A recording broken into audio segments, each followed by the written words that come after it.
If you haven't already, make sure to visit my cover channel. It's our Anton. The link will be in the description, I believe. Also at the end of the video, I also have links to more videos and playlists. Hey fam, what's up? This is Robert Anton here at robertantonnyc.com, coming to you with your no frills American Idol commentary from a singer.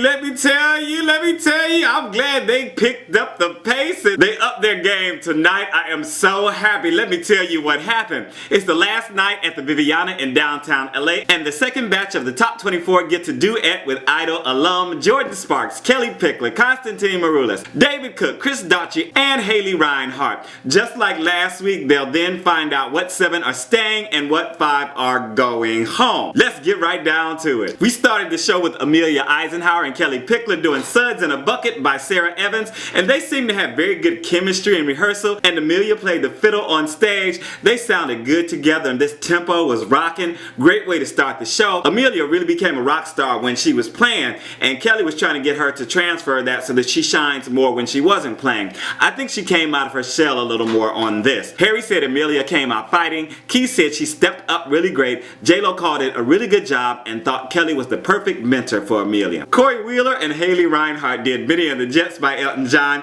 and Haley started this out singing slow with her wonderful sound, and Kory got a few words in and then went into the tempo and just lounged it out. She sounded great and Kory rode with her pretty well. He was on guitar, so I kind of felt like he didn't fully engage with her, but I was loving his intensity and he matched her well vocally. Keith said they meshed up really well and called it terrific. J-Lo said it was a nice pairing. Harry thought it was terrific and said it helped ground Kory working with her. Jenn and Daughtry did Home by Daughtry, and Lee was kind of speechless meeting Chris, and he was so cute, and he gave him a lot of good advice. Both played guitar on this, and Lee's voice sounded really sweet and sensitive. I'm using these big words. In juxtaposition to Chris's more rough sound, they were killing them guitars through the bridge and matching the fierceness with their vocals. The breakdown was all Jenn and sounded really good. This was another nice pairing. J-Lo said Jenn did a great job and called the duets tonight amazing. Harry called it really strong and noticed the amount of fun, passion, and control that Jenn has on stage. Keith again talked about Jenn's storytelling quality. CJ Johnson and David Cook did The World I Know by Collective Soul, and David advised CJ to vocally go for a build in the song and wanted him to hit the last note in falsetto. On stage they also both played guitar. CJ started it out with a lightness that he usually doesn't display.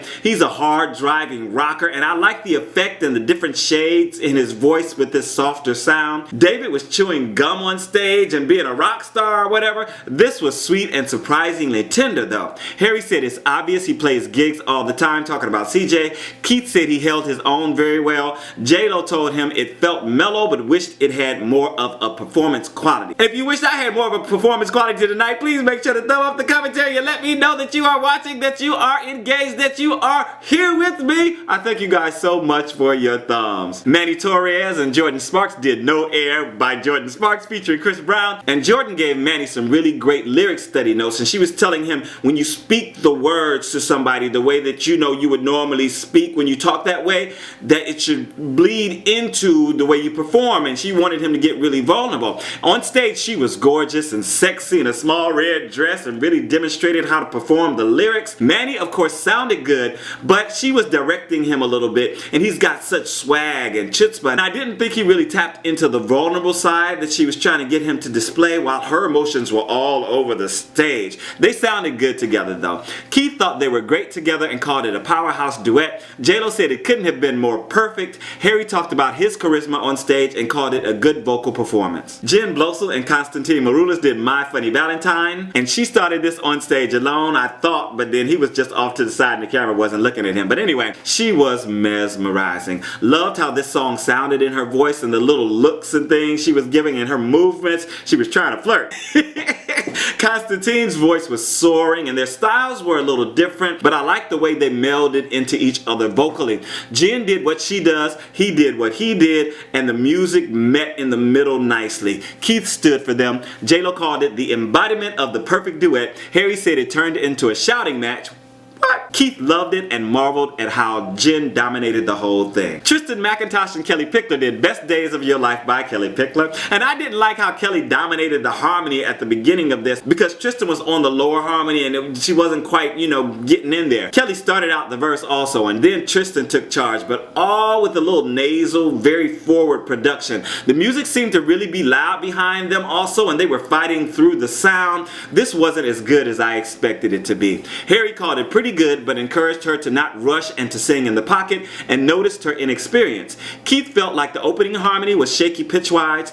J-Lo wondered if she'd be able to find her groove in the competition. Olivia Rocks and David Cook did Light On by David Cook. A lot of them doing their own songs up here, right? Not self-promotion much. Anyway, he was on electric guitar for this and started it out, but Olivia got the crowd screaming as she hit her first big note. Loved the epicness of this song, and I thought it was perfect for her voice and range. It's also a crowd pleaser with lots of big notes and long notes and a great story to dig into. J-Lo called her voice phenomenal. Harry said she sings like somebody who knows music, which is a very big compliment from him, and predicted an incredible season. Adam Lasher and Haley Reinhart did Can't Help Falling in Love by Elvis Presley. And didn't Dalton just do this song? Couldn't they pick something different? Oh my God. Well, they pulled up some bar stools and started with just Haley and an acoustic guitar. This was pretty straightforward, and he was singing right to her, looking a little nervous and a little stiff. Haley was so loose and free that it even made him look more like a board, like stiff as a board. And he was sweating. His vocal was just okay, and hers was gorgeous. So I just felt like, oh, she just totally outclassed him on this. J-Lo called it very strong. Harry called her a gifted vocalist, but told him he needed to take risks. Keith said he kept waiting for Adam to loosen up and called him stiff. I said that, right?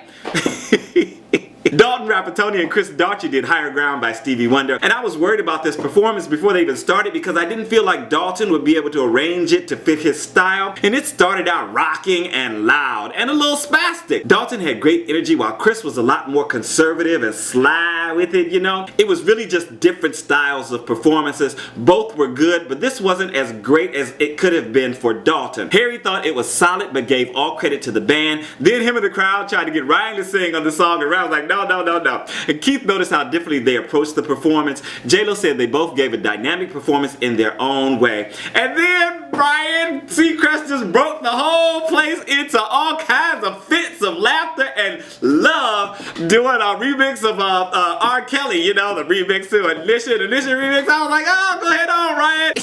It was a lot of fun. Trent Harmon and Jordin Sparks then came up to do To Love Somebody by the Bee Gees, and I thought she would have changed dresses for another performance, but she looked wonderful and sounded amazing as Trent joined her on stage. He was really flavoring those vocals, and this was a wonderful duet. They meshed so well together, and those background singers were lush and beautiful. The ending was fire vocally and visually. Keith said it was a great matchup and said it pulled things out of Trent he hadn't seen before. J-Lo called his tone unique and beautiful. Harry thought they each should do this song as a single or as a duet after the show was over with, and said great job. And in the pimp spot tonight with Shelby Z and Constantine Maroulis doing Bohemian Rhapsody by Queen. And I was literally shaking when I heard what they were doing. I was so excited and nervous. Finally some real meat for Shelby. It started with both of them having a light, heartfelt moment, but quickly ramped up. He was rocking out and she stepped it up to match his energy, but kept her sassiness and softened it up quickly in just the right places. Was he wobbly on the last note though? This was just way too short for me. I thought it was great. J-Lo said she felt like she lost Shelby in there a little bit. Harry thought it was energetic but didn't think she had a point of view. Keith agreed with both of the other judges and said it didn't pull him in. What did you think? Results! Here we go. Who is staying and who is going home? We were just told right in a row. Each judge said who was staying. First was Lijon, then Olivia Rocks, Jenn Blosil, Dalton Rapatoni, Manny Torres, Tristan McIntosh, and Trent Harmon was the last one to stay. Congratulations! And going home with Shelby Z. Oh, I'm so sad to see you go, Shelby. Adam Lasher, Amelia Eisenhower, Kory Wheeler, and CJ Johnson. That was a bit of a surprise. CJ is just so professional, and I don't know. Well, there you go. What did you think of the results? Make sure to let me know down in the comments. Did some of your favorites go home?